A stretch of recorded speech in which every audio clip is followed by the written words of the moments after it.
Derrière cette porte, bienvenue dans les réserves des musées royaux d'art et d'histoire. Un dédale de couloirs sous le cinquantenaire pour des collections inédites, bien emballées à l'abri des corps étrangers. Ici, la momie d'un enfant, récemment analysée pour en connaître toutes ses origines. Nous avons fait d'abord des datations pour le situer de manière chronologique, et donc on se situe ici vers le XVe siècle. Il fait partie plus ou moins, si je puis dire, de la famille des Raskar-Capac. Et les origines nous ont permis aussi de découvrir qu'il appartient à l'actuel nord du Chili. Cette momie fait partie d'un inventaire des restes humains dans les musées belges, tout comme le fameux Raskar-Capac des aventures de Tintin.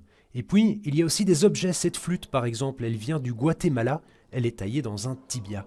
Et retour dans les collections, ce bol doré est en fait le sommet d'un crâne tibétain.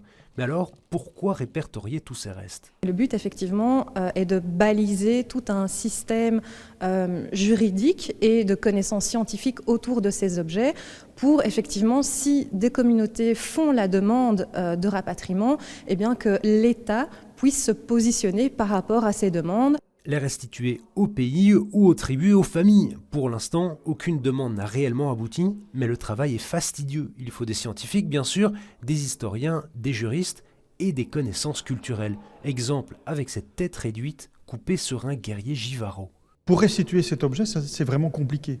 Alors on essaye de se mettre à la place de cette culture, ce qui n'est pas évident, et donc de savoir à qui ça appartient. Est-ce que ça appartient au propriétaire de la tête ou au guerrier qui a vaincu cette personne, qui l'a transformée en tête réduite. Bref, un travail de fourmi qui concerne environ 200 objets dans les allées de ce musée et plus ou moins 500 pour l'ensemble des collections de l'État belge.